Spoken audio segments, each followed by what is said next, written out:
Você estuda, trabalha, tenta evoluir, tenta ser uma pessoa melhor, mas mesmo assim sente o vazio estranho?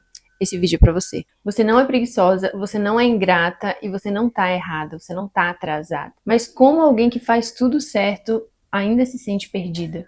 E a maioria das pessoas que se sente perdida são as mais responsáveis.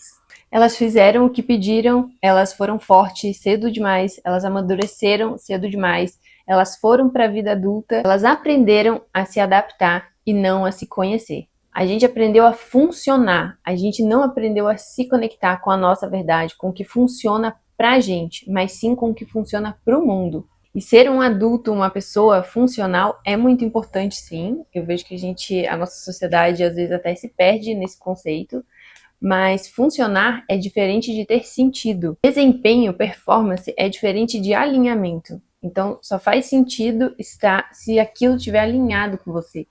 Quando a gente pensa assim, né, eu fiz tudo certo, mas eu ainda não me sinto realizada, eu ainda não cheguei lá. Geralmente, esse tudo certo, ele não considera os nossos valores inegociáveis, ele não considera o nosso ritmo, ele não considera os nossos sonhos, aquilo que a gente quer, ele não considera os nossos dons e os nossos talentos, que são únicos, ele não considera o nosso repertório de experiências e tudo aquilo que a gente já viveu. E aí, do que adianta você ter uma carreira super admirável, você ter tudo que você quer, se aquilo não faz sentido para você, se aquilo não considera a sua forma única de pensar e criar? Percebe que ali mora esse vazio? E esse vazio mora aí, nessa vida que não tem sentido, que funciona, que é que você super tem uma carreira, que você é reconhecido externamente, mas internamente você não se reconhece. Isso é muito perigoso, é aí que mora o vazio existencial, e essas crises de identificação com a própria realidade é muito perigoso, assim, quando você não tem um sentido, porque você está completamente desalinhado com a sua verdade, com a sua natureza. Porque a gente não parou para se olhar, para se conhecer, a gente só foi para a vida e falaram vai ser funcional e o caminho é esse, você vai estudar, você vai ter uma carreira, você vai ter casa, filhos e é isso que vai acontecer, a sua vida vai ser assim. E muitas vezes não é assim. Então, o primeiro passo é entender se o que você sente, se esse vazio existencial, se esse sentimento de estar perdida, de não saber bem quem se é, primeiro nomeia ele. Você é essa pessoa que está desconectada de si. Você não está perdida, você está desconectada de si. Então, o primeiro passo é reconhecer e o segundo passo é começar a se auto-observar. E aí entra o autoconhecimento, é entender o que te dá energia, o que te dá disposição, o que te chama a atenção, entender qual é o seu temperamento, entender quais são as suas condições mais primárias, as suas reações comportamentais. Tudo isso vai te dando sinais, vai te dando pistas, você vai se conhecendo um pouquinho mais, você vai entendendo quais são as suas inteligências, aquilo que você tem um estímulo e você aprende muito rápido.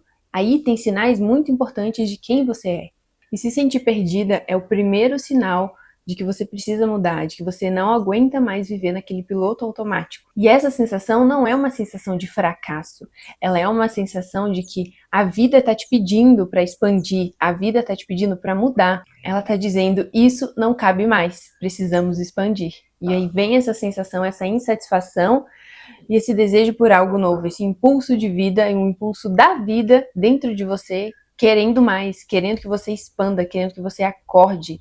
Isso não é fracasso, não se sinta fracassado por isso, mas sinta que tipo, ok, cheguei nesse ponto, legal, vamos expandir, vamos mudar, vamos sair do piloto automático. Eu no início da minha vida adulta, eu achei que ia ser super lindo eu fazer uma faculdade, eu trabalhar numa boa empresa, eu evoluir dentro dessa empresa, eu ser reconhecida. Só que eu cheguei na faculdade, eu olhei e eu falei, essas pessoas estão estudando aqui, elas não sabem por que elas estão aqui. O professor tá lá na frente explicando uma coisa que ele não aplica na vida dele, e ele parece um dinossauro falando coisas que nem é mais assim. E eu não preciso de uma faculdade para me sentir realizada, para me sentir feliz e tudo mais. E não é que eu seja contra o estudo, muito pelo contrário, eu estudo muito. Mas tem algumas faculdades que o sistema é tão retrógrado, que o ensino é tão ultrapassado, que literalmente eu vejo os professores como dinossauros tentando nos ensinar algo que não é da época deles. Então eu passei por essa frustração logo no início da minha vida adulta, e aí eu olhei para a empresa onde eu trabalhava e eu via as pessoas que estavam mais lá na frente, que tinham crescido na empresa, que estavam né, que tinham casa, família, carro, tinham tudo do script, e elas estavam infelizes. Aí, naquela mesma, assim, nessa mesma época que eu tava lá, eu pensava assim, cara, eu não quero ter só 30 dias de férias. Eu quero ter uma vida de férias. E não quer dizer que eu não vá trabalhar, que eu não gosto de trabalhar. Muito pelo contrário, eu sou meio workaholic também. Mas eu quero trabalhar com algo que tenha sentido pra mim. Algo que eu veja um propósito de fazer aquilo. Então, foi aquela insatisfação de olhar ao redor e ver, tipo assim, eu tô fazendo a mesma coisa que essa pessoa que tá há 20 anos nessa empresa fez.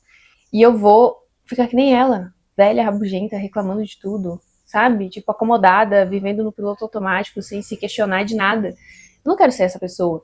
Então, ali foi um grande momento de mudança na minha vida. De querer sair dessa condição, de falar, eu não aceito mais, eu não consigo mais viver aqui. Aí a vida deu-se um jeito de mudar toda a minha rota e eu consegui entrar nessa busca de se conhecer, de se conectar. Foi aí que tudo começou. Mas foi dessa insatisfação. Não é que a clareza vem de um dia para o outro, não foi só um processo que eu fiz vários processos de autoconhecimento. Essa palavra autoconhecimento, se conhecer, não é. A gente nunca vai se conhecer completamente. A vida sempre vai expandir a gente, sempre vai expandir cada vez mais. Eu acho que a gente tá aqui nessa terra para isso, sabe? Para expandir a gente, a nossa mente, o nosso corpo, o nosso espírito, pra gente depois reencarnar mais evoluído ainda e evoluir mais ainda, impactar mais pessoas. O autoconhecimento não é, eu me conheço e ponto e acabou. É você parar de se abandonar. É você parar de abandonar aquilo que você sabe que você tem que fazer. Se você sabe que você tem que fazer para evoluir, para ser um ser humano melhor nessa terra, para de adiar isso. Por que você tá adiando tanto, sabe? A gente tem que assumir essa responsabilidade do autoconhecimento, do conhecimento e da prática do bem, de ajudar o próximo. E talvez essa sensação de estar perdido é que você cresceu mais, você expandiu, mas você continua no mesmo lugar, no mesmo ambiente que não te empodera, que não te faz ir além. Então isso é um processo, isso precisa ser estruturado, mas o primeiro passo é se reconhecer e começar esse processo de autoconhecimento. Por que eu tenho tudo? Por que eu fiz tudo certo? E mesmo assim eu tenho essa sensação de que eu não tô realizada, de que eu não consegui o que eu queria, sabe? Então se pergunta se o problema é você ou será que foi o caminho que você seguiu? Que mandaram você seguir? Que falaram que esse era o caminho certo para você seguir? Se você quer ajuda nesse processo, existe a Mentoria Sentido, que é um processo de autoconhecimento profissional voltada para a área profissional, que nesse processo a gente descobre os seus dons, os seus talentos, as suas maiores inteligências, e isso vai te ajudar a tomar decisões melhores em relação ao seu trabalho. O link da aplicação está aqui na descrição e eu te vejo no próximo vídeo. Valeu?